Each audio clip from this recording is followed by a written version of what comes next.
question de santé talaata bu jot ñetti waxtu jàpp ñeenti waxtu ak Mariama Mané ci rajo Sénégal International.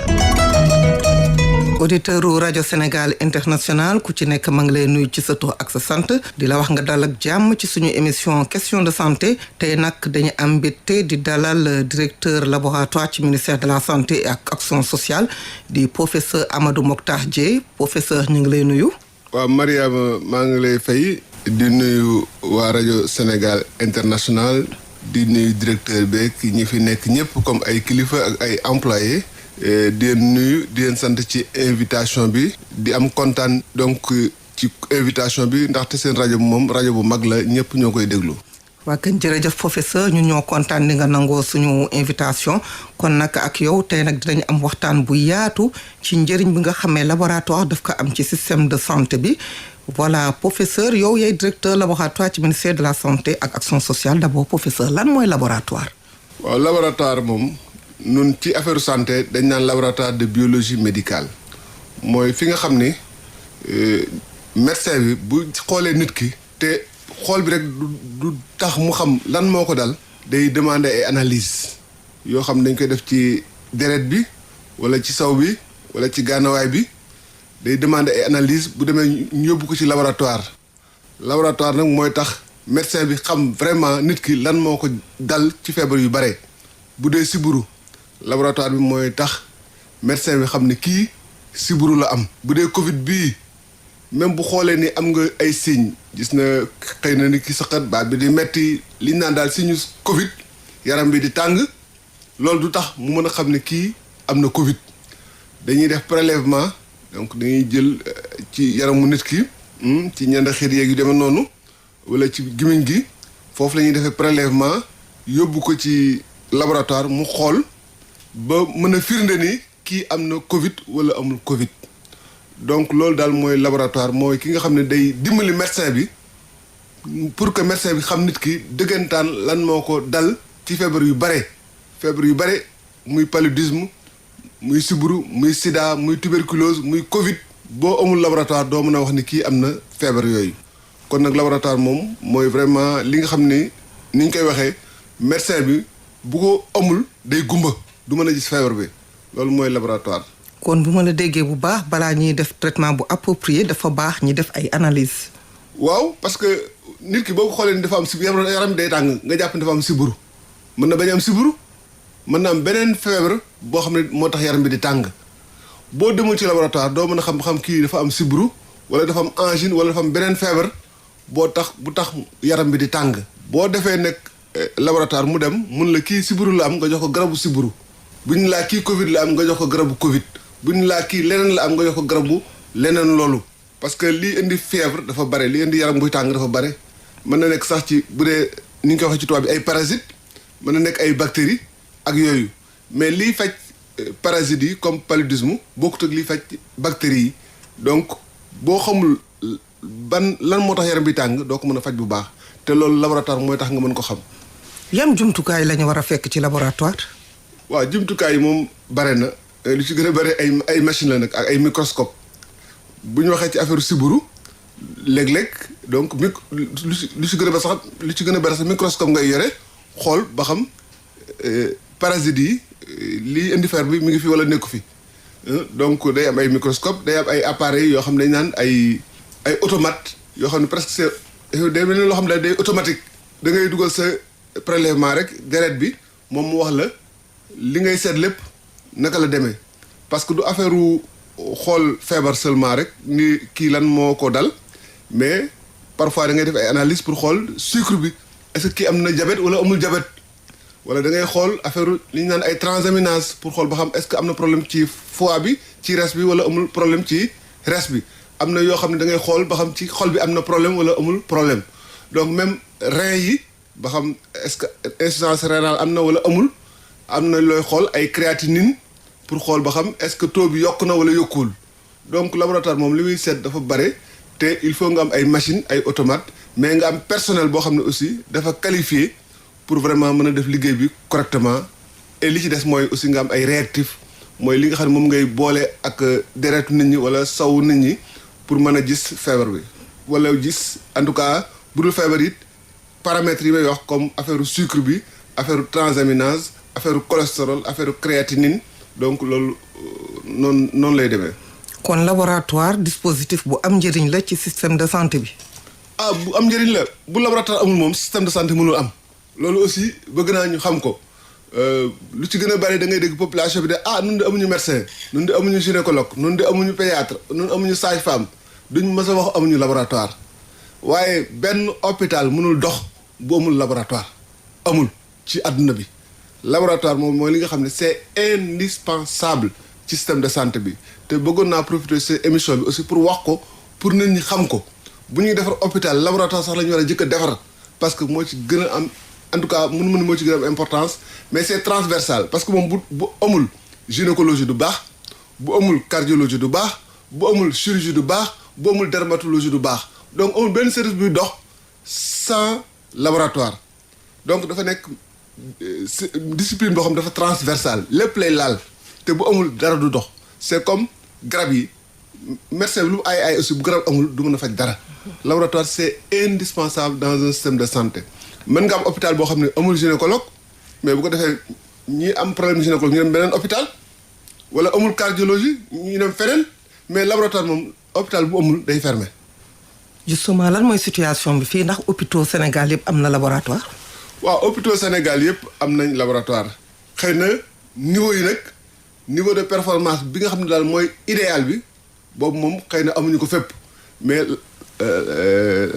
hôpitaux yëpp am nañ laboratoire mais ñun li ñu bëgg mooy mu àgg ci performance bu mag a mag mu am aussi un service continu nga xam ne doo ñëw def analyse tey ñu la noonu analyse bi tey amul wala demal fële gannaaw suba lay am ak ginnaawaati suba dañuy bëgg mu nekk loo xam ne dafay continu mais loolu nag dañuy bëgg a ñaax ñëpp surtout les hôpitaux les responsables des hôpitaux ñu xam ne laboratoire c'est un maillon indispensable du système de santé donc warul am rupture ci approvisionnement en réactif appareils yi dafa war a am appareils dañ leen war a entretenir di leen maintenir régulièrement parce que encore une fois si le laboratoire ne marche pas l'hôpital ne peut pas marcher. kon war nañu mën a egg ba ci centre de santé yi sax ñu am laboratoire. si centre de santé sax am nañ laboratoire xëy na niveau yi li ñuy def moo gën a néew li hôpitaux yi def mais centre de santé aussi am nañ laboratoire mais foofu aussi c'est la même chose il faut que laboratoire ñu gëdd bi ñu gën ko renforcer. Il y a beaucoup d'efforts qui sont faits mais ñu gën ko renforcer gën ko dëgëral pour vraiment ñu xam ne laboratoire moom boo ko amul vraiment bu baax aussi mënoo faj nit ñi correctement parce que boo ñëwee ci laboratoire aussi ñu defal la analyse boo xam ne baaxul mais day poser problème yu bare parce que bu ñu nee kii dafa am drépanocytose te amul drépanocytose da ngay jaaxle ni kon nu may faj sama drépanocytose fekk na yow amuloo ko donc dafay poser problème bu ñu laa amoo ko aussi te fekk am nga ko mu gën a graaw parce que médecin bi day jaaxle parce que moom day xool ni bu ko examiner bu xoolee nit ki day yaakaar ne kii drépanocytose la am yow nga ne ko amul drépanocytose te yow sa wax ci lay sukkandiku donc moom day jàpp ni kii amul drépanocytose bu ko defee day jaaxle dem seeti feneen bu ko defee malade bi di def ay tour des médecins du xam lan moo ko dal et xëy na sax après même ci médecine traditionnelle bi wala feneen foo xam ne daal du fa jëlee faj bi mu war a jële bi mu war a am donc laboratoire dafa war a exister mais dafa war a nekk de qualité dama koy wax toujours objectif bi du ku ñëw indi ay analyse ma defal ko ay analyse am déedéet objectif bi mooy ku ñëw soxla analyse man analyse bi ma koy defal day nekk analyse bu wér bu fekkee wóoru ma ni wér na du ma ko defal analyse boobu dama naan ko bii kat mënaguñ ko def dañ ci am ay tolof réactif am na problème donc du ma ko def loolu moo gën jox nit ki ay résultats yoo xam ni baaxul médecin bi du xam nu muy fajee et loolu day retarder traitement bi maladie dem gën a aggravé wu donc il faut éviter ce genre de choses. Professeur pour dëggal li nga wax des fois dañ lay jox nga dem def analyse mais boo ko présenté médecin bi moom ci boppam dafay am doute par rapport ak résultats yi ñu ko andil ndax dafa am ay laboratoire yoo xam ne dañuy spécialisé wu ci yenn analyse par rapport à d'autres. non loolu mën nañu wax ni globalement laboratoire yëpp presque ñooy bokk lu ñuy def globalement laa bëgg wax boo jëlee laboratoire yi nekk ci hôpitaux yu mag yi mën nañ jàpp ni ñoom ñëpp ñoo bokk lu ñuy def du ñàkk ay quelques cas mais globalement noonu lay demee boo demee centre de santé yi ñoo bokk pratiquement lu ñuy def différence bi bëriwul trop mën na am différence nag ci centre de santé ak hôpitaux yi pas ci qualité bi mais ci nombre d'analyses yi ñuy def hôpitaux yi mën na gën a bëri ay analyses yu muy def ay analyses spécialisées yu muy def yoo xam ne centre de santé bi du ko def mën nga am aussi laboratoire privé buy def plus d'analyse que peut-être yeneen structures yi loolu mën na am mais globalement mën nañ ñi tolloo niveau ñoo bokk type d'analyse yu ñuy def. maintenant il faut ñu xam fan lañ defee analyse bi parce que loolu c'est important médecin bi dafa war a xool analyse bi fan lañ ko defee mais malade bi sax dafa war a xool analyse bi fan lañ ko defee. parce que dafa am ay laboratoire yoo xam ne ministère de la santé moo leen autorisé en bonne et due forme mi ngi ci internet mi ngi partout donc boo defee analyse ci laboratoire yoo xam ne ministère de la santé moo ko autorisé mooy laboratoire privé yi amul on peut dire que amul benn problème parce que ña fay nekk dañ leen di seetlu dañ leen di inspecter ils font de la qualité boo demee ci centre de santé yi ci hôpitaux yi aussi c'est la même chose maintenant boo demee ci foo xam ni amul agrément ñuy tappale di la jox ay résultats nga koy jël yow xamal ni fi nga dugg du foofu te médecin bi da ko war a éviter mais malade bi ci boppam aussi dafa war a éviter di dem di def analyse foo xam ne amul autorisation. mais professeur malade bi mënul xam laboratoire yi nga xam ne état bi da ko agréé ou pas laboratoire yi naka lañ koy xamee naka lañ ko mën a distinguer. waaw loolu aussi dañ ci war a def effort yu bare parce que dafa am ay laboratoire privé yu nekk ci Sénégal yoo xam ni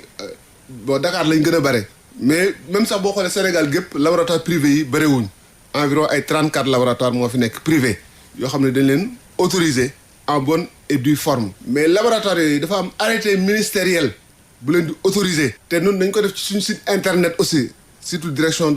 des laboratoires donc mi ngi ci ku ci dugg direction des laboratoires boo xoolee ci Google di nga ko gis di nga gis la liste des laboratoires agréés mais beneen niveau de vérification boo xam ni médecin mën na ko def mais boo ma joxee résultat analyse man la yow ana sa agrément jox ma papier bi war a ne yow tu as été agréé pour faire des analyses de biologie médicale et loolu aussi dama koy wax non seulement médecin bi mais malade bi bu ma ñëwee ci benn structure de santé wala privé wala feneen ñu defal ma analyse dama naan ana agrément bi bu dee hôpitaux yi moom ak centre de santé d'office dañuy am agrément mais bu dee privé bu la defal analyse te wun la agrément jàppal ni analyse bi mu la defal mën na am problème parce que kenn autorisé wu ko pour mu def ces analyses là loolu aussi bëgg naa ci insister bu baax a baax parce que xam nañ ni fii da ngay def réglementation mais nit ñi dañuy toujours jéem a jaar à côté. et dama koy bëgg a wax aussi les sociétés d'assurance bu ñuy rembourser ay analyses nañ ko rembourser sur la base d'analyses faites dans des structures agréées man mënu ma joxe sama assurance jël sama benn société ñu dem defi seen analyse fenn ma xool ni ñi leen ko defal amuñu agrément ça veut dire qu'il y a beaucoup de risques il y a aucune crédibilité ci résultats yi lay jox donc bëgg naa aussi profiter de ci émission bi pour sensibiliser ci côté boobu aussi. xam nga professeur wax nga ko nga ne y a beaucoup de risques fii mbirum wér-gu-yaram la du mbirum caaxaan mais laboratoire bi nga xam ne amul agrément waruñu ko bàyyi pour mu implanter wu sax ba nit yi di fa dem xanaa amul corps de contrôle. par rapport à ça am na corps de contrôle mais xam nga fii Sénégal dafa nekk dëkk boo xam ne nit ñi jaakaar nañu tappale ci lañ war a dund et loolu moo nekk loo xam ne dafa graaw donc nit ñi da ngay xeex ak ñoom tout le temps am na ay corps de contrôle am na ay sanctions mais nous li ñu jàpp mooy que en tout cas dafa compliqué parce que nit ñi dañoo bare ñoo xam ne toujours dañuy am seeni structure mu rafet ñu ñëw ne wéy am nañ lii am nañ lële te amuñu dara këyit lañ leen di laaj man dama bëggoon société buy defloo ay analyse quelque part ki koy defloo analyse yi mu laaj ko son agrément c'est un arrêté du ministre de la santé et de l'action sociale bu gisee agrément bi au moins xam na ni kii am na crédibilité boo ma ko mënul andil man la kon mënu ma def analyse yi foofu mënu ma dugg ci di rembourser analyse yoo xam ne kenn validé wu ko parce que si les analyses ne sont pas validées mooy ces risques là dañ la facturer lu bare te amoo benn assurance sur la fiabilité des résultats loolu dama koy bëgg a wax parfois nag dañuy jël ni c'est professeur nangam moo signé professeur nangam c'est pas le professeur qui est agréé c'est le laboratoire si le laboratoire en tête laboratoire binduñu ko yow ku la mën a signer jàppal ni sur le plan réglementaire ne ko ci yoon te résultats yi mën na am problème parce que pour nga am laboratoire bëgg naa ci insister peut-être que xëy na question la mais. justement yan mooy conditions yi. waaw exactement pour nga am laboratoire bu dee ci centre de santé yi ak hôpitaux yi moom état bi d'office moo leen di autoriser kooku moom c'est autorisé d'office ci texte yi organisé centre de santé ak hôpitaux yi ci la nekk mais bu dee privé bi da ngay nekk pharmacien ou médecin d'abord da ngay jàng médecine ba nekk docteur en médecine docteur en pharmacie ba pare def ce qu'on appelle un DS de biologie clinique, un diplôme d'études spéciales en biologie clinique. Diplôme boobu 4 ans lay durer xam nga kon boo nekkee pour nga nekk biologiste da ngay nekk médecin c'est bac plus 8 wala bac plus 7 plus 4 ans muy bac plus 11 pour nga mën a am laboratoire de biologie médicale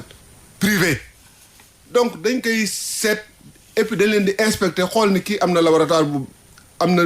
biologiste am na ay techniciens yu baax am na ay équipement yu baax am na environnement bu baax fi muy defee prélèvement yi nu muy joxe ay résultats lépp dañ koy seetlu pour jox leen agrément. Y en a que environ 34 au Sénégal donc fii nag da ngay gis kenn ku xëy suba ubbi benn cabinet médical am wala benn clinique def ci analyse de biologie médicale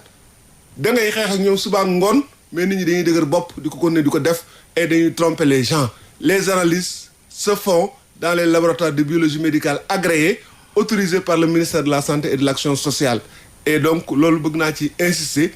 du loo xam da ngay xëy suba def ko. Le biologiste c'est comme le cardiologue c'est comme le gynécologue c'est comme le cancérologue même médecin bi da ngay def médecine ba pare def spécialisation donc kooku nag mënul def loolu lépp yow nga xëy suba rek ni yow médecin nga am nga sa cabinet donc da nga ci def ay analyse tegu ko fenn parce que yow dañ la permettre nga am cabinet parce que vous êtes médecin on n'a pas permis à d'autres personnes d'ouvrir des cabinets donc yow yemal sa cabinet médical ki jàng biologie nga bàyyi ko mu exercer la biologie sinon c'est une concurrence déloyale boo xam ne day poser préjudice aux biologistes mais day poser préjudice surtout à la population poser préjudice également à l'État par rapport à sa crédibilité. Auditeur rajo Sénégal International maa ngi leen di fàttali que yéen a ngi suivre seen émission question de santé buy dalal tey directeur laboratoire ci ministère de la santé ak action sociale du professeur Amadou Mokhtar Dieye. Professeur comme ni nga waxee ne laboratoire yi bari nañu mais am na laboratoire yoo xam ne peut-être moom la ñu gën a ràññee xaw ma ci tur wala ci capacité su ma jëlee laboratoire yi nekk Institut Pasteur ak IRESSEF lan mooy seen particularité par rapport ak yeneen laboratoire privé yi. Institut Pasteur ak IRESSEF bon ñoom ay structure ay institut lañ donc dañuy def laboratoire dañuy def recherche donc ñun laboratoire de biologie médicale la ñuy wax li ñu naan laboratoire de parce que institut yi dépendre ñu forcément sax ci ministère de la santé bu dee un institut am na ay relation nag parce que ki nekk IRESSEF di def recherche mën na am relation ak ministère de l'enseignement supérieur mën na am relation ak ministère de l'environnement am na ministère yu bari yoo xam ne mën nañu am ay relation Institut Pasteur même chose mën na am relation ak ministère de l'agriculture et cetera donc ces relations bari na mais foo xam ni am na relation directe mooy laboratoire de biologie médicale donc laboratoire de biologie médicale nag dañ leen di agréé même mën nga am institut bu mag te du am laboratoire de biologie médicale agréé donc ñun laboratoire de biologie médicale agréé yi yooyu la ñu compter par exemple Institut Pasteur dafa am laboratoire de biologie médicale agréé donc 34 laboratoires yi may wax mi ngi ci donc amuñu benn problème par rapport à ce laboratoire de biologie médicale agréé le reste nag am nañ ay relation mais du ak ministère de la santé rek la ñu am relation. naka ngeen di def pour garantir fiabilité résultat analyse yi ñuy joxe. waaw xam nga li koy garantir mooy d'abord réglementation bi nga am réglementation ni ku bëgg ubbi laboratoire fii ngay jaar loolu wax naa ko sànq donc da ngay nekk médecin nekk pharmacien am un diplôme d'études spéciales de biologie clinique en plus donc c'est bac plus 11 voire bac plus 12 pour am laboratoire de biologie médicale te da ngay nekk pharmacien ou da ngay nekk médecin parce que aussi da ngay valider résultat bi te ci la médecin bi jaar pour traiter donc mënuñu permettre à ku nekk mu am un laboratoire de biologie médicale donc loolu mooy condition de base bi après nag nga déposer un dossier au niveau de la direction des laboratoires nun dossier bi ñu instruire ko mu jaar ordre des pharmaciens bu fekkee lépp jaar na yoon ñu inspecter xool ni am na biologiste am na locaux yi am na appareils yi mën na am ay réactifs bu ko defee nun ñu def benn projet d'arrêté ñu soumettre ko au ministre de la santé et de l'action sociale mu signer ko loolu mooy tax nit ki am autorisation d'ouverture d'un laboratoire de biologie médicale après aussi dañ koy inspecter régulièrement pour xool ba xam est-ce que li mu war a def mi ngi koy def correctement ou pas mais beneen mbir bi ñuy def pour xam ni résultat yi am na qualité wala amul qualité mooy ce qu'on appelle l'évaluation externe de la qualité mooy dañuy jël benn prélèvement benn loo xam daal dañuy jël deret nit ki par exemple ñu xam li nekk ci biir xam affaire sucre bi taux bi ñaata la xam cholestérol bi ñaata la xam transaminase yi ñaata la donc xam nañ li ci nekk mais ñu jël laboratoire yi nekk Sénégal yëpp ñu jox leen la même chose ñu xool ba xam est-ce que li nekk ci biir ñoom daañu ko trouver wala duñ ko trouver bu ñu nee glycémie bi 1 gramme la par litre ñu xool ba xam est-ce que laboratoire yëpp daañu trouver 1 gramme par litre wala déet ku trouvéwul 1 gramme par litre ñu la yow li ngay def baaxul léegi ñu jéem a xam pourquoi baaxul et ñu jëm ko corriger donc loolu la ñuy wax évaluation externe de la qualité c'est fondamental et c'est le seul moyen pratiquement pour garantir en tout cas le moyen le plus efficace pour garantir la fiabilité des analyses ñun fi mu toll sax ñu ngi Thiès am nañ fa benn formation bu ñuy def parce que dañuy defoon évaluation externe de la qualité ci affaire parasitologie ak bactériologie ci mois d'août bi passé bi ñu ko defee am na ay ñoo xam ne xëy na liñ doon xaar gisuñu ko ci ñoom mais dañ leen di convoquer former leen xool lacunes yi fa am insuffisance yi fa am ñu jëm ko corriger pour que les résultats soient le plus fiables possible parce que résultat bu fiableul comme je le dis amul njariñ te day yàq sax parce que médecin bi day jaxasoo nga naan ko lii la am te moom fekk malade bi amul loolu donc du xam nu mu koy traiter parce que day basé wu ci yow te li nga ko wax bokkut ak li malade bi am donc da koy perturber day tax sax boo doon faj feebar B feebar A mu faj feebar B donc malade bi du wér et day perte xaalisam malade dem day gën a aggravé wu donc fiabilité moom dafa am importance mais li nga tax nga am ko mooy nga am réglementation bu dëgër fexe ba aussi malade yi wala médecins yi ñuy def analyse yi fi ñu ko war a defee mais ngay def régulièrement évaluation externe de la qualité pour xool ni sur le terrain résultats yi ñuy joxe ce sont des résultats fiables donc loolu aussi bëgg naa ci insister et bëggoon naa sax même dans d'autres domaines de la vie par rapport à d'autres professions ñuy def loolu waaw parce que bu ñu la dul contrôler mënuñu xam li ngay def baax na wala baaxul waaw c'est comme ngay jël ay maçon yu tabax ay kër mais léeg-léeg nga leen jox benn plan neen tabax leen xool ba xam ñoom est-ce que dañu tabax de la même manière ou pas ku deful norme yi nga ne kii moom li muy tabaxee baaxul donc dañ ko jàngalaat ba mu mën a tabax bu baax rawatina bu dee wér-gu-yaram waaw ndax dafa am analyse yoo xam ne mënuñu ko def fii ci Sénégal parce que des fois da ngay def analyse nga toog diir bu xaw a yàgg ñu ne la analyse yi den ko yóbbu à l'étranger yan la ñu mënul def ba fu mu toll nii waaw loolu aussi dëgg la am na analyse yoo xam ni duñ ko def Sénégal lu ci gën a bare parfois sax du question mënuñu ko def mais am na yoo xam mënuñu ko def mais lu ci gën a bare analyse yi ñu koy demandé dafa barewul bu ko defee laboratoire yi duñ ci investir xaalis bu bare parce que appareil dafay coûter cher bu fekkee ne yow doo am malade yu bare sa investissement doo ko rentabiliser donc li ñu ci dugal ci xaalis doo ko mën a fayu parce que malade yi ngay am barewul bu ko defee da ngay préférer jël analyse bi bu ko feneen ñu defal la ko mais am na yoo xam ne aussi vraiment duñ ko def fii dañ koy yóbbu foofu. comme yan par exemple. non mën na nekk ci affaire ay anapat mën na nekk analyse yu bare yoo xam ne bu ma ci sore noonu mais ci anapat bi sax mooy ñi nga xam ne ñu xool boo xam ne dañu am cancer am déet ça dépend ci degré bi parce que am na ñuy def fii mais parfois bu ñu bëggee approfondir gën a xóotal seet bi am na loo xam ne dañ koy yóbbu à l'étranger ñoom ñu am ay appareils yoo xam ne dina permettre ñu gën ko mën a def jox ñu résultats yi mais loolu nun dañ koy jéem a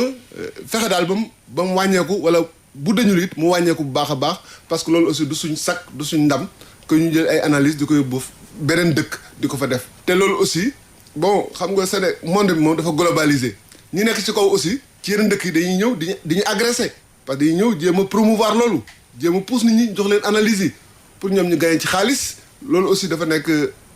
facteur boo xam daal daf ñuy poser tuuti problème mais ñu ngi ciy góorgóorlu pour vraiment analyse yu ñu soxla rek lu ci gën a bari rek ñu mën ko def Sénégal. ban njëriñ la laboratoire di jouer par exemple ci gestion épidémie yi mel ni Covid bi par exemple. waaw xam nga épidémie bi moom Covid moom bi mu ñëwee fii xam nga OMS moo waxoon ni sax tester donc mu ni vraiment nañuy tester nit ñi tout le temps pratiquement. parce que boo tester day tax nga teel a gis feebar bi teel a isolé ñi nga xam ne dañuy feebar pour ñu bañ a wàll ñeneen ñi. teel a aussi traité nit ki parce que nit ki loo ko gën a teel a traité mu gën a am chance wér. donc laboratoire dafa nekk un maillon aussi fondamental ci lutte contre la Covid. mën nañu wax ni mooy intrant bi ëpp pratiquement importance parce que fi ngay commencé fi ngay génnee parce que laboratoire mooy wax kii am na Covid mooy wax kii wér na. donc boo amul laboratoire mënoo xam maladie yi nga am mënoo leen a teel a détecté pour isoler leen pour freiner maladie bi dafa laaj nga tester nit ñi boo gisee Chine lu gën a tax moom mu am succès ci lutte contre la Covid. ñoom dañuy am capacité de test bu bare day am 3 cas wala 10 cas ñu ne dañuy tester 2 millions de personnes 3 cas rek ci benn zone dañuy tester tout le monde bu ko defee cas bu am rek da nga koy teel a gis teel ko isolé teel ko traité day tax wàllaate bi gën a wàññeeku donc laboratoire dafa am importance ci la lutte contre la Covid et ba léegi laboratoire moo koy wax fii da nga gis ñu naan variant tel bu dul laboratoire kenn mënu ko xam médecin mënul xool ni kii am na sax mu wóor ko ni kii am na virus bi sax mënu ko def à plus forte raison dem di xool ci virus yi mutation yi ñu def ba nga xam ne dañ naan variant tel am na donc loolu lépp laboratoire moo koy def donc laboratoire moom mooy li nga xam ne dañ naan ku gagné bataille yu laboratoire bi rek gagné nga bataille yu Covid bi. d'une manière générale lan moo tax analyse laboratoire mu cher waxuma test Covid yi parce que foofu mu nekk boo demee ci centre de santé yi c'est gratuit mais par exemple su ma jëlee ay IRSF ak Pasteur ba léegi fay bi dafa cher lan moo tax mu cher booy def analyse. waaw xam nga ci privé bi aussi c'est très cher lan moo tax. waaw xam nga bon laboratoire yi xam nga bëriwuñ aussi bon bëriwul day jouer day expliquer un peu parfois cherté bi mais dafa am aussi wax naa leen bac plus 12 la. c'est-à-dire que ñu koy def ñi nekk responsable dañuy jàng am bac plus 12 wala bac plus 11. investissement yi aussi dafa cher dañuy jënd ay machines. dañuy jënd ay réactifs dañ leen di entretenir dañuy am personnel aussi. donc loolu mën na expliquer aussi analyse yi mu cher mais li ko gën a expliquer aussi mooy dañu nekk dëkk boo xam ne aussi nit ñi amuñu souvent ay prise en charge. boo amul prise en charge na nga war a fay 100% dafay metti mais les analyses ne sont pas si cher en tout cas boo xooloon mënu ma wax yeneen pays de la sous-région mais boo xooloon pays développé yooyu c'est pas aussi cher que ça mais pouvoir d'achat bi moo élevé wul ñu bare amuñu prise en charge loolu moo tax nit ñi boo leen def loo ay analyse ñu war a génnee 50 000 war a génnee 75 000 parfois mu nekk lu cher ci ñoom mais il faut aussi nit ñi xam ni y a plusieurs possibilités parce que au-delà du privé le public aussi day def ay analyse mais am na ñu bari ñoo xam ne dañ naan non man damay dem fii damay dem fële parce que damay chercher le confort damay chercher lii damay chercher lële mais on peut considérer globalement que noonu prix yi dañ koy xool prix yi ce sont des prix yoo xam ne par rapport au coût ay prix yu raisonnable la mën nañ ko wax de manière globale mais si bu laboratoire yi gënoon bari peut-être que xëy na coût yi mën na wàññeeku aussi loolu aussi mën nañ ko wax. ndax Covid bi tax na ngeen gën a réorganiser ba def ay labo foo xamee amuloon ci Sénégal fii. waaw Covid bi mu amee ñun laboratoire dañuy jéem a toujours développer les laboratoires soit ñu créer laboratoire yu bees wala ñu renforcer mais li ñuy gën a def mooy renforcer fexe ba nga xam ni laboratoire yi fi nekk seen qualité dañ koy gën a amélioration continue de la qualité ci loolu vraiment la ñuy gën a liggéey par rapport au laboratoire au lieu de créer d'autres laboratoires maintenant spécifiquement par rapport à la Covid bu ñu jëlee Covid bi rek moom dañuy def ay efforts pour que fi ñuy defee test Covid yi yokk bu baax ci Sénégal bu njëkk xam nga bi ñuy def test Covid yi Institut Pasteur rek moo doon def test Covid au mois de mars 2020 bu ñu nee ba avril IRSF commencé def test Covid bi ñu nee ba mois de juillet 2020 ñu dolli ci laboratoire Aristide Le Dantec ak laboratoire hôpital militaire de Ouakam noonu la ñu continuer ba yokk ci laboratoire Dalal Jàmm laboratoire national de santé publique bu nekk Thiès bu dépendre directement du ministère de la santé yokk ci le centre médical interarmé donc du camp Lemonnier yokk ci le laboratoire de l'hôpital principal de Dakar le laboratoire de l'hôpital de Fann aujourd'hui am nañ 21 sites yoo xam ne dañ fay defee test Covid par RT-PCR yoo xam ne mooy test yi gën a mag yi nga xam ne moom mooy référence bi am nañ 21 sites région Sénégal yépp les 14 régions du Sénégal boo demee dañ fay def ay test Covid par RT-PCR am na région yoo xam ne sax am nañ ñaari sites wala ñaari sites am nañ bu mu wax ñetti sites bu dee Dakar moom am nañ presque 9 sites de yu ñuy defee ay test Covid mais boo demee région Saint-Louis am na 2 sites boo demee Louga am na benn boo demee Matam am na benn boo demee Diourbel région Diourbel Touba la nekk am na benn boo demee Kaolack am na benn boo demee Fatick am na ñaar boo demee Kaffrine am na benn Tamba Kédougou Sédhiou Ziguinchor Kolda donc toutes les 14 régions du Sénégal mën nga fa def test Covid par RT-PCR alors que ci benn laboratoire lañ commencé woon léegi ñu ngi ci 14 sites et on a encore d'autres laboratoires mu nekk 21 sites donc loolu day wane ni yokk nañ bu baax a baax sites yi nga xam ne fi la ñuy defee test Covid et même le président de la République wax na ko ci son discours donc dans toutes les régions du Sénégal on peut faire des tests Covid par RT-PCR. léegi en dehors de test Covid globalement bu dee am na tam c'est rare nga gis laboratoire boo xam ne day fonctionner 24 heures sur 24 ndax problème ressources humaines mooy posé wala. bon laboratoire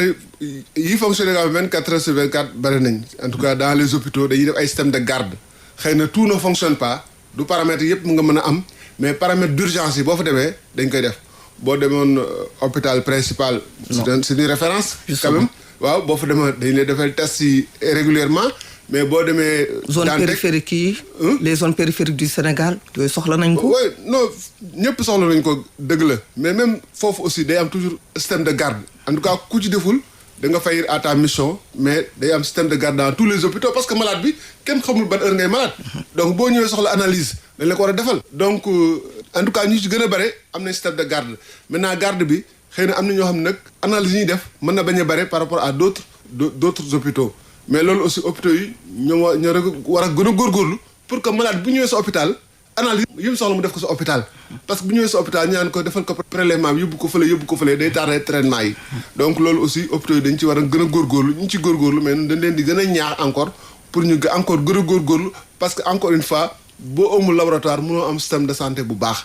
quelle que soit la qualité des médecins mënoo am hôpital bu baax sans laboratoire. yéen a ñuy suivre seen émission question de santé buy dalal le directeur des laboratoires ci ministère de la santé di professeur Amadou Mokhtar Dieye. professeur am na benn sujet bu nga xam ne récemment ça fait l'objet d'une rencontre fii ci Dakar dañuy wax ni la résistance aux antimicrobiens. professeur loolu lu mu doon bu koy tekk lu mu doon. waaw résistance aux antimicrobiens mooy microbe moom mooy li nga xam ne mooy ay feebar la indi comme ay parasites. mooy indi sibiru par exemple loolu microbe la même ay bilharziose ay parasite la donc moo koy indi microbe mooy ay bactéries mooy par exemple bu ñu wax bu njëkk dañuy wax ay gonocoques loolu ay bactéries ñoo koy joxe ak virus yi comme virus sida wala virusu Covid loolu mooy ay microbe léegi li koy faj mooy les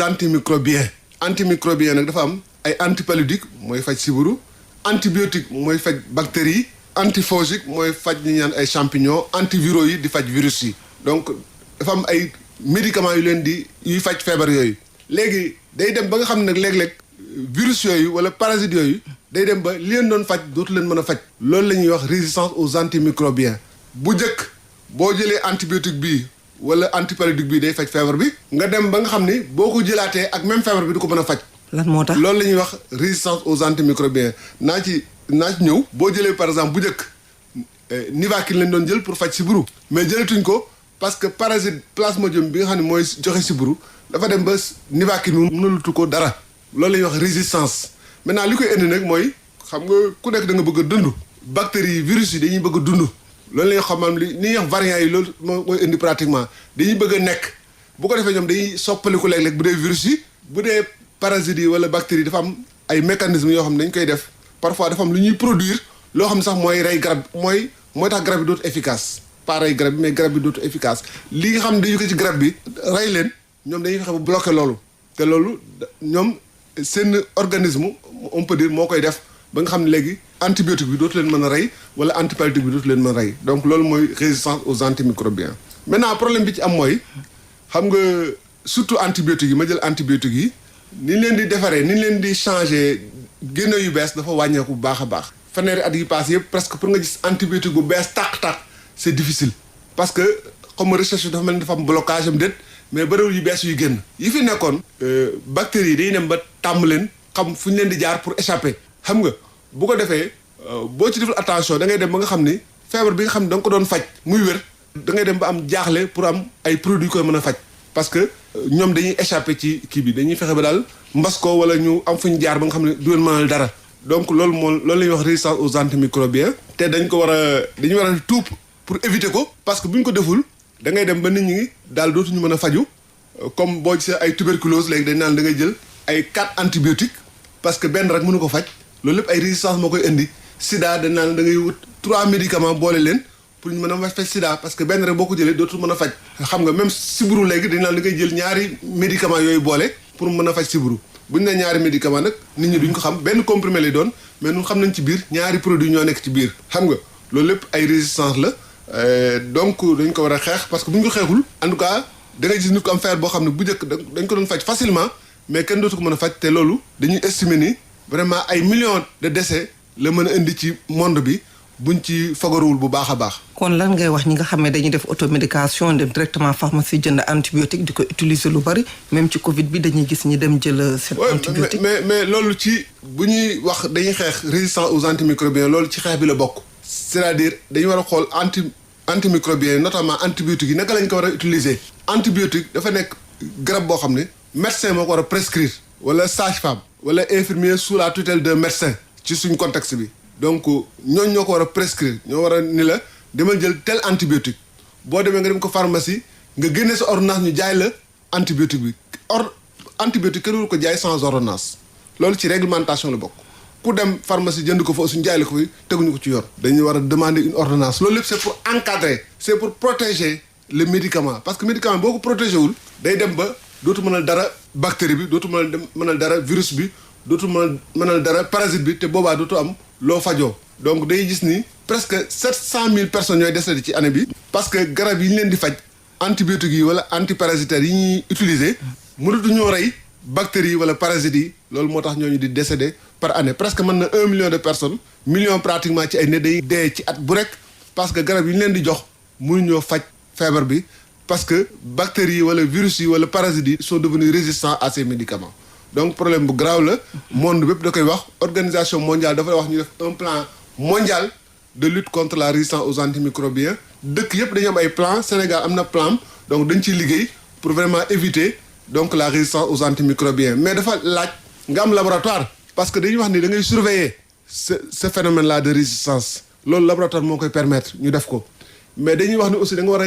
góorgóorlu par rapport au bon usage des antibiotiques par exemple nga fexe ba xam ni antibiotique bi ki koy prescrire da koy teg ci yoon ki koy joxe aussi da koy teg ci yoon parce que mënoo xool nit ki rek ni ko jëlal antibiotique comme ça dafa am ay foo war a jaar pour arriver à cette conclusion même lu ci gën a bari sax dañuy demander ce qu'on appelle l'antibiogramme c'est-à-dire bu fekkee da nga am dañu jàpp ni kii dafa am infection ak bactérie c'est-à-dire dafa am feebar boo xam ne ay bactéries ñoo ko jox garab yi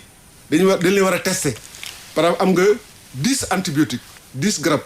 mais da nga war a tester ci laboratoire yi ci 10 yi ban moo ci mën a rey bactérie bi ci 10 yi parce que boo xoolee 10 yi am na ñoo xam ne naan dañoo résistant donc bii mënu ko rey numéro 1 mënu ko rey numéro 2 mënu ko rey mais numéro 4 bi mën na ko rey ak numéro 7 bi donc yow médecin booy prescrire ci loolu nga war a basé wu pour prescrire bi nga xam ne moom mën na rey bactérie bi loolu mooy wane encore importance su laboratoire parce que antibiogramme bi laboratoire moo koy def moo lay wan ni yow kii feebar bi am antibiotique bi moo ko mën a rey même bu fekkoon ni sax au départ mën nañ jàpp ni a priori 10 mën na ko rey mais buñ ko vérifier sur le terrain dañuy xool ni 10 yooyu ñaar wala ñett ñoo ko ci mën a rey bu ko defee médecin bi day def une prescription éclairée parce que am na information yëpp pour xam ni bu joxee antibiotique bi moom à la kuli ali da koy faj parce que am na ay preuves que ci laboratoire que bactérie bi antibiotique bi mën na ko rey. am na importance tamit nit ki mu xam ci ban antibiotique la allergique. waaw loolu du ci c'est important de manière générale du seulement ci antibiotique yi garab ku nekk nit ki war na xam. garab bi nga allergique garab bi nga allergique parce que dañ ne boo allergique ci benn garab waratoo koo jël. waratoo sax jël garab boo xam ne dafa nekk la même famille. parce que antibiotique yi dafa am ay famille c'est comme si nit ñi nga xam ne dafa ay sant. par exemple nga am ay Njaay ay Jóob et cetera boo amee benn problème ak ku sant Njaay waratoo laal ku sant Njaay je me explique comme ça boo ko mënee expliquer noonu donc boo amee benn famille antibiotique comme par exemple on peut dire les macrolides ay antibiotiques lañ day am produit yu bari yoo xam ne ay macrolides lañ boo amee allergie ci benn macrolide waratoo jël beneen macrolide parce que boo allergique ci bii rek da ngay allergique ci yi bokk ci famille boobu bépp donc mais du yëmul ci antibiotiques yi ci médicament yëpp la boo allergique ci benn médicament waratoo ko jël mais waratoo jël garab bu bokk ci famille boobu parce que une allergie qui se déclenche boo ko jëlaatee mën na sax rey nit ki. mais professeur naka ngay xamee ni da nga allergique ci garab bi ak ci bii ak bii. waaw loolu yombul. bon am na plusieurs façons am na ñoo xam ne par expérience damay jël benn garab ma am ay signes ma jëlaat ko amaat ay signes ma wax ko sama médecin mu ne ah kon yow da nga allergique. mais am na ay services comme ay services dermatologie de Dantec wala feneen dañ koy def ay tests pour xool yow lan nga allergique ak lan nga allergiqueul parce que parfois allergique du seulement sax ay médicaments mais mën nga allergique ci ay poussières ay leneen ak leneen sa environnement donc dañ koy am test yu ñuy def pour wane ni yow am nga allergie fii wala amoo allergie fële mais lu ci gën a bare yow yaa koy presque en tout cas expliquer sa médecin mu xam ne allergie la da nga allergique ak un médicament parce que gis na expérience bi nga jëlee garab bi am nga ay boutons bàyyi nga garab bi bouton yi dem na jëlaat nga ko bouton yi ñëwaat na donc day tax ñu xaw a am firnde ni yow da nga allergique ci médicament boobu. ba nga nekkee ci direction laboratoire bi def na ñaari at lu teg soo waree résumer par exemple li nga jot a def foofu lan nga ñuy wax. waaw direction bi nag ba ma fi ñëwee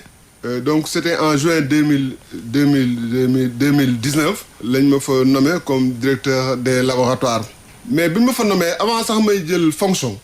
dama waxoon ni man li nga xam daal moom wóor na ma ni dinaa ci taxaw bu baax a baax mooy la fiabilité des analyses fexe ba nga xam ne nit ki analyse bu mu def kenn du ci am sikki sàkk loolu nag ci laay góorgóorlu yombul nag mais dañ ci góorgóorlu chaque jour. te liñ ciy def mooy par rapport ak loolu mooy dañuy def ce qu'on appelle l'évaluation externe de la qualité loolu dama ko ciy insister parce que bi nga fi ñëwee ak léegi def nañ ci ñaari session def nañ benn session en hématologie et en biochimie ay analyses yoo xam ne dañ koy def ci nit ki pour xam est-ce que am na feebar bi wala amul feebar bi ñu def ko encore en bactériologie loolu c'était en 2020 ñu def ko en bactériologie et en parasitologie en 2021 et loolu moo tax même te actuellement depuis le 31 janvier ñi ngi Thiès au laboratoire national de santé publique parce que ñi defoon test yi nga xam ne am na ay rëq-rëq ci yenn yi dañ leen di woowaat indi ay professeurs d'université ñoom ñëw ak seen équipe ñu indi suñuy microscope di leen wan carrément kii lii la pour renforcer les compétences loolu day tax ñoom bu ñu demee delluyaatee li ñu doon def mu gën a dëgër loolu mooy l'évaluation externe de la qualité mais ñun bi ñu ñëwee direction aussi dañuy def ce qu'on appelle un coaching technique rapproché loolu mooy lan mooy dañuy jël ay professeurs d'université ak seen équipe ñi nga xam ne ñoom parasitologie la ñuy jàngale wala biochimie wala hématologie wala bactériologie parce que loolu mooy discipline biologie bi ñu yóbbu leen ci laboratoire hôpitaux yi laboratoire de centre de santé yi ñu toog fa ak ñoom xëyandoo ak ñoom wàccandoo ak ñoom xool ni ñuy liggéeyee dañuy ñëw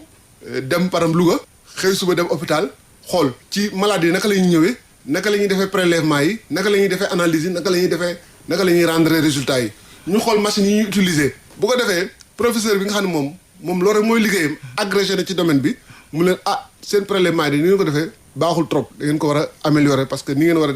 def tube bi ngeen utiliser kat am na problème lii ak lii réactif bi da ngeen ko doon préparer chaque jour au lieu ngeen koy def frigo je donne juste un exemple comme ça bu ñëwee ci analyse bi moom mu xool aussi ni ñuy defee analyse bi ba xam baax na wala baaxul ni ñuy rendre résultats yi ñu xool loolu lépp kan moo koy valider sur quoi il se base pour valider les résultats loolu lépp la ñuy xool bu amee ay rëq-rëq ñoom li nga xam ne mën nañ ko régler ci tàng-tàng bi ñu régler ko li nga xam ne mënuñu ko régler ñu def ay recommandations donc ñun suñu focus mooy la fiabilité des analyses donc ci côté boobu loolu la ñuy def beneen mbir bi nga xam ne ñu ngi koy def mooy comme bi Covid bi ñëwee xam nga Covid bi mu ñëwee ñu commencé jaaxle parce que il fallait nga am ay laboratoire parce que rek moo fi nekkoon nit ñi bu ñu amee prélèvement bu nekk Saint-Louis wala Matam wala Ziguinchor dañu war a ñëw ba Dakar pour def fi test yi wala dafa compliqué woon donc ñu góorgóorlu jóge ci benn laboratoire dem ci 2 dem ci 4 ba aujourd'hui am nañ 21 sites mën nañu wax 21 laboratoires yoo xam ne dañ fay def ay tests Covid par RT-PCR mu nekk vraiment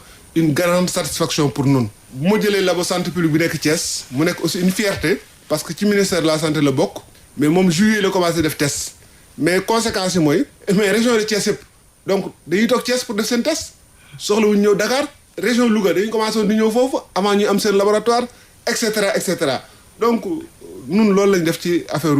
bi ñëwee direction des laboratoires ak léegi mais toujours ci Covid bi les tests de diagnostic rapide ñun ñoo ko tasaare ci Sénégal gépp donc aujourd'hui structure yëpp même ba ci poste de santé yi mën nga am ay tests de diagnostic rapide yoo xam ne day tax nit ki en 30 minutes mu xam ba xam am na Covid wala amul Covid loolu aussi ay jéego yu mag lañ def mais leneen aussi peut-être mënu ma wax lépp mais leneen li nga xam ne def nañ ko mooy vraiment dañu am benn projet bi nag àggugul mooy am de grandes unités de biologie moléculaire yoo xam ni biologie moléculaire mooy yi ñuy def ay tests yu xóot comme test Covid yi mais capacité bu mag a mag boo xam ne day jege Institut Pasteur wala day jege IRESSEF loolu lañ bëgg am ci dans certaines zones comme Saint-Louis comme Tambacounda comme Ziguinchor et comme Kaolack pour vraiment mu gën a dëgër encore que Covid bi ak beneen feebar bu mën a ñëw bu ñëwee ñooñu d'emblée kenn ñaanu ko yàlla bu épidémie ñëwee rek ñooñu d'emblée dañuy fonctionnel pour mën a def ay tests.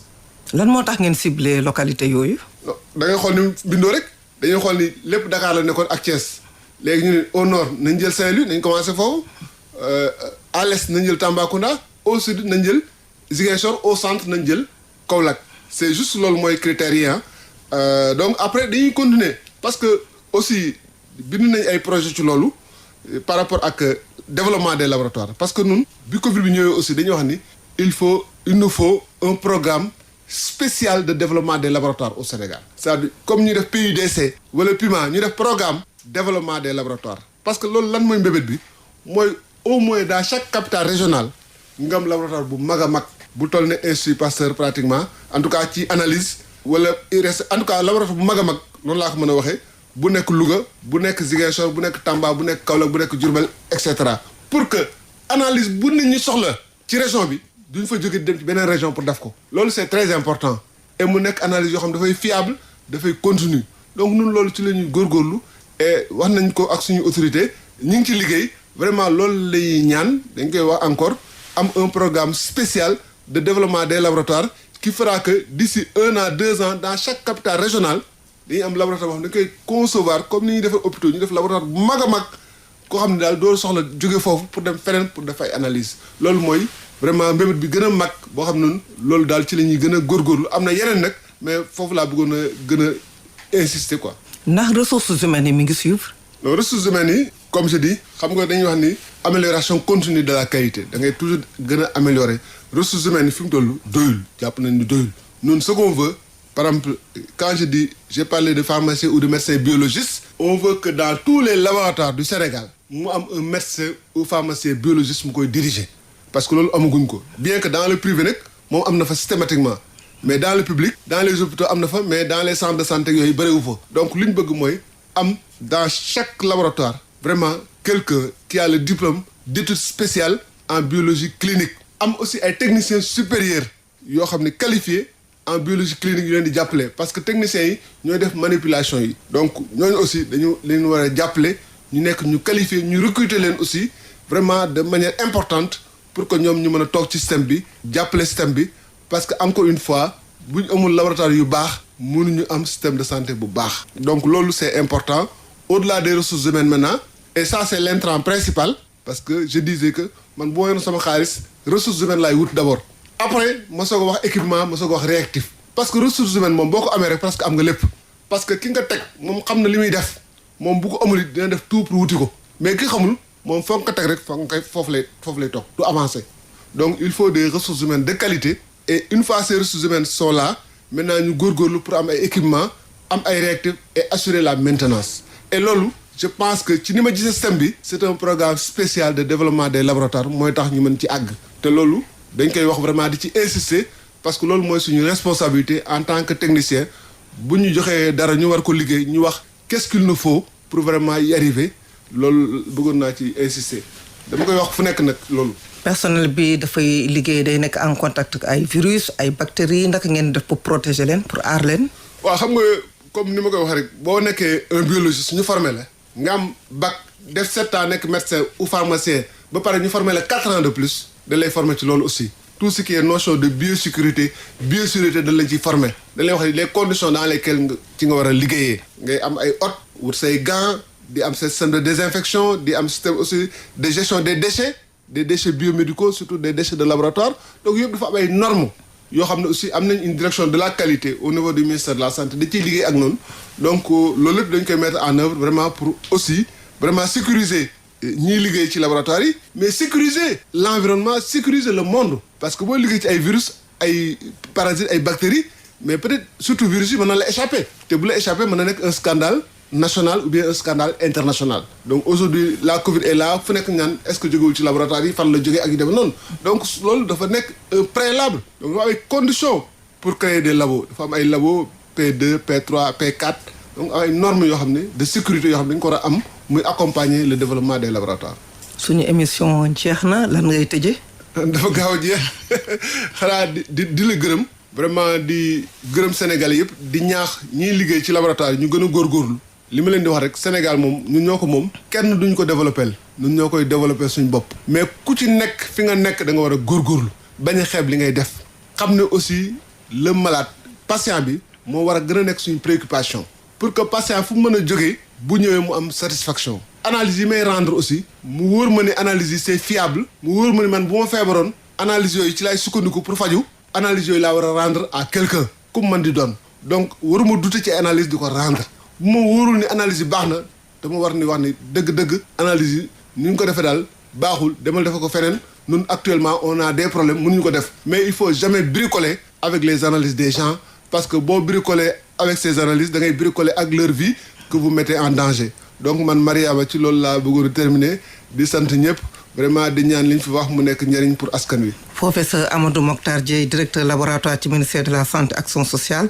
ñu ngi lay sant di la gërëm ni nga nangoo suñu invitation ba ñu def suñu émission may santi Amadou Ndiaye ci nu mu assuré partie technique bi auditeur rajo Sénégal international yéen tamit ma ngi leen di sant ci seen fidélité di leen di jox rendez-vous beneen yoon incha allah. question de santé wérgu yaram nan la feebar di duggee nit nu waaye di def ba moytu yenn feebar yi wérgu yaram yitteel ku ne. question de santé di émission bu leen di biral lépp lu jëm ci wàllu wér ak wérle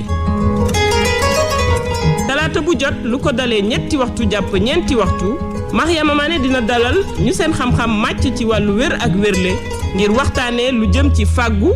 ak fu waay di jaar ba faju question de santé talaata bu jot ñetti waxtu. Radio Sénégal International 92.5 FM.